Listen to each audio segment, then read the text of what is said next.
Hey everyone, Aaron Albers here.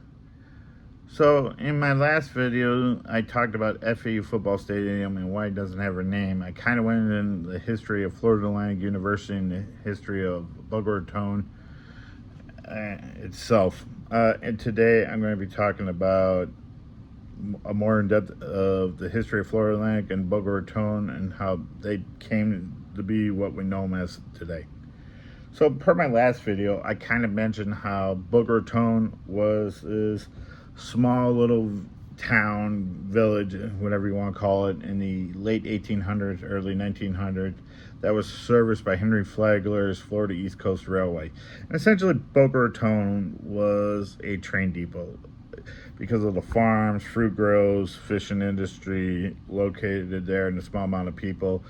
Florida East Coast Railway would pick up all this cargo and these people and the transport them up and down the coast to places like Miami, West Palm Beach, Jacksonville, and so forth, for business or profit or for vacations. Then during the mid-1910s, through the 1920s, Boca Raton kind of went through the small building boom during this time. As we know, during the winter, Florida is a very moderate climate during it, and the warm weather, the warm water during the winters, and the year-round summer-like places is very attractive to people. And people who had money from the Northeast, Midwest, so forth, came down to Florida, spent money, and all that, built homes near the beaches and so forth, especially in Boca Raton. So in the early 1920s, the leaders of Boca Raton built this exclusive hotel called the Cloister, I think it was called. We know it today as the Boca Raton, or the Boca Raton Resort and Hotel.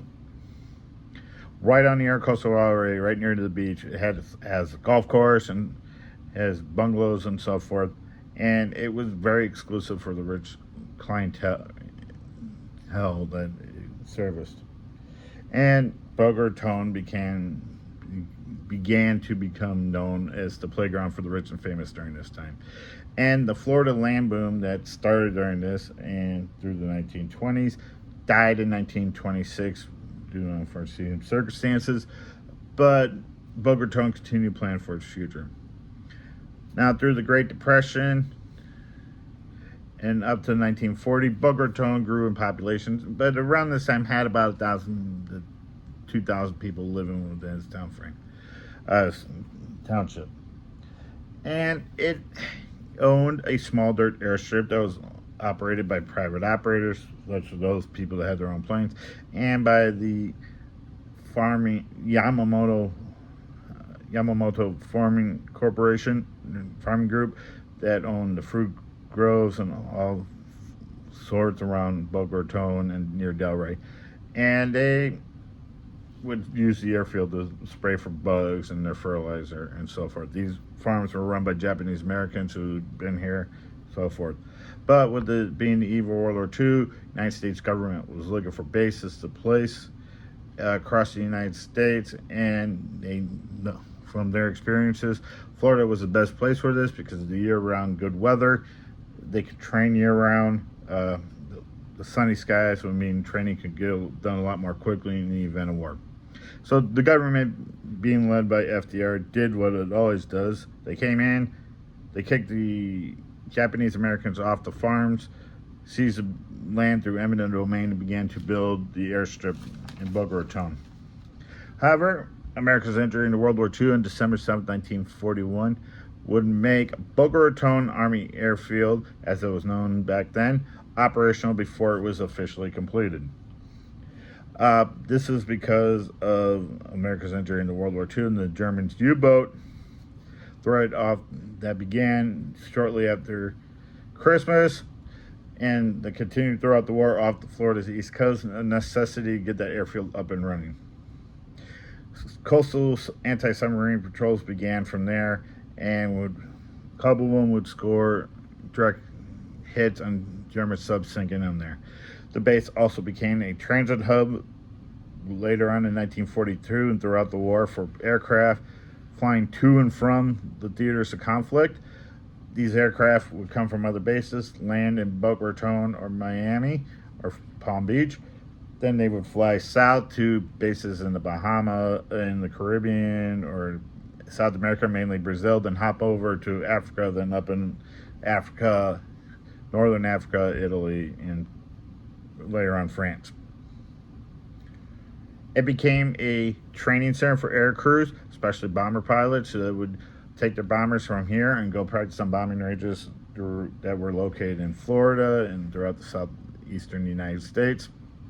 They would also be a training center for B-29 crews, so B-29 crews that would fly B-29 crews like the Enola Gay possibly came through Boca Raton for training. It was the only training center for radar for the Army Air Force during the war, and because of the expansion of the base throughout the war and people looking for jobs, or the wartime industry or working on these bases, flocked to Boca Raton, which caused the city itself to expand as the base expanded, as people worked on the base or helped it expand. The citizens of Boca Raton themselves benefited from having the base there. They would use many of the facilities on there, including the medical facilities. However, the African Americans would serve on the base as well, but it being segregated south during this time, the African Americans had their own facilities located on the base and their own separate squadron. They would not be integrated. However, they would perform many essential functions on the base, especially things like aircraft maintenance, building maintenance, and so forth. They had a really good band, as if you look up the history of the air base online. They had a really good band, and these bands would play at many of the dances that were held on base. The Boca Raton Club, because of the overflow at Boca Raton Army Airfield, became a barracks for the United States military, and which made a lot of people unhappy. But that would eventually fill up, and which in turn had a tent city spill out onto the golf course. However, by war's end, the airfield operations began to shrink, and the base would be officially closed in 1946. The radar base training school would continue to train operators there through 1946. However, it would be closed down eventually too, moved to a base in Mississippi. They were in the process of moving this base when 2 hurricanes came in to hurry along the process and eventually condemned many of the buildings on base, causing the United States government to condemn the base and tear everything down, including the hangars and many of the station buildings. In 1948, with it being a Cold War, and they had an Air Force bases around the country, especially in Florida, they would keep the airfield designated as Boca Raton Auxiliary Air Force Field for Air Force pilots to train and for them to test experimental aircraft on. However, the United States government would turn over the station side of the airfield over to the Boca Raton for neighborhoods for the building boom that happened in the post-World War II era. The auxiliary airfield will fall under the command of Palm Beach Air Force Base, which was located on the grounds of Palm Beach International Airport up here in West Palm Beach. And many Air Force pilots that went through there eventually used the runway to train on, and they would use it for experimental aircraft. However, the Air Force Auxiliary Air Force Field was also the site of a darker secret during the Cold War. During the Cold War, the United States government was looking for, in the event of war with the Soviet Union, to attack the Soviet people like they know the Soviets would try to do with us. So the Army Chemical Corps would come along and begin to test the biological weapons on the grounds of Boca Raton Auxiliary Air Force Field. They would wear no uniforms, no markings whatsoever on their clothing. Their cars were inconspicuous. They were painted black. And what they would do is they would plant wheat, let it grow up to be about 3 feet tall, then spray it with a biological weapon called stem of rye rust. Let the spores grow, Then they would come in, vacuum the spores off the wheat, seal them in drums, some off to places like Belgrade, Immokalee, Opelika, and across the southeast. The goal of this program was to attack the food supply of the Soviet Union, invent a war, and start millions of Soviet citizens. However, the program was shut down in 1957, and the spores were eventually destroyed by order of President Nixon in 1969. In 1994, U.S. Army Corps engineers came onto the grounds of Florida Atlantic University, tested the sites where all the spores were grown, and found nothing. This investigation was launched by Senator Bill Nelson. He raised concerns on this and eventually launched the Senate investigation because the Pentagon refused to answer questions about this when the information became public. In 1958, Palm Beach Air Force Base was closed and everything, including Boca Raton Auxiliary Air Force Field, was turned over to the state of Florida and its county in Palm Beach. 1,000 acres was given to the state of Florida for an educational grounds, and 200 plus acres was given to Boca Raton in the county of Palm Beach for the construction of an airport. Boca Raton Airport Authority, which is still in existence today, accepted it. They tore down all the old hangars, they tore up the runways, the taxiways, and so forth, and built brand new facilities on the grounds, and that continues to this day. If you look at an overhead photo, the runway that's in current use right now still sits in the same configuration as the old runway that was there. But across the way in 1960 and 61, state of Florida, needing to meet the growing needs of the educational demand in the state, passed an act establishing Florida Atlantic University. So you were able to work at Boca Raton Airport, look across to see the construction of FAU. FAU opened its doors on September 14th, 1964, giving out its first diploma as an honorary one to President Lyndon B. Johnson, who dedicated the university and declared the school open on October 25th, 1964, even though the school was open in September. It was a relatively small university back then. It only had 867 students, 320 employees, 120 of them, 350 employees, and 120 of them were faculty.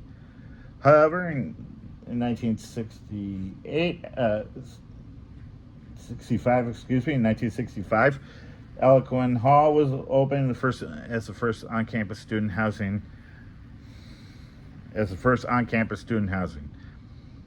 As Boca Raton expanded in size and population, so did FAU.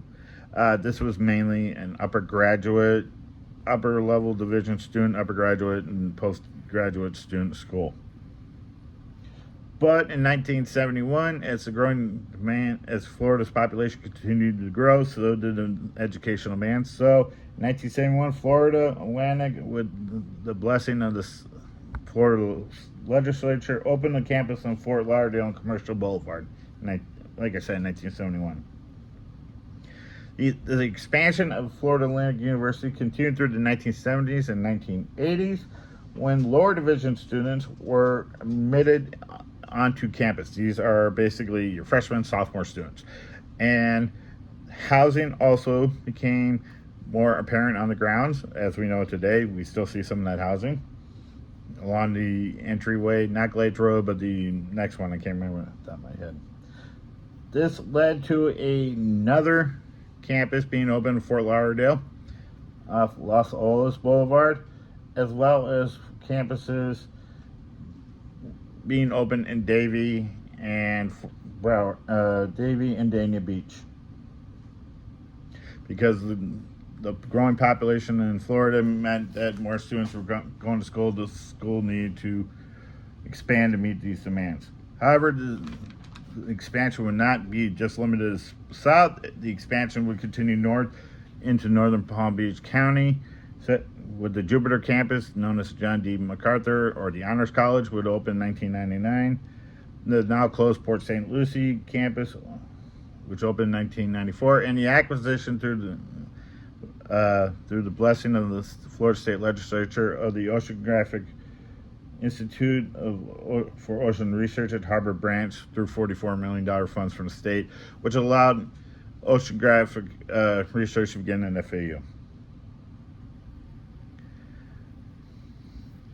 But Florida Atlantic University was not without its bumps. It experienced its own growing pains throughout the years, from lower retention and graduation rates, which led to less money from the state, which led to budget deficits to the university, to scandals within the newspapers, such as, we all know, the Jesus stomping incident, which was blown out of proportion. I understand why people raise objections to that, and the professor who said Sandy Hook was a hoax. But Florida Atlantic overcame that, as well as the Geo Group naming scandal. But like I said, we grew past that. Through the inspiration of its last president, currently FAU's got an interim president right now leading it, while we search for a new one.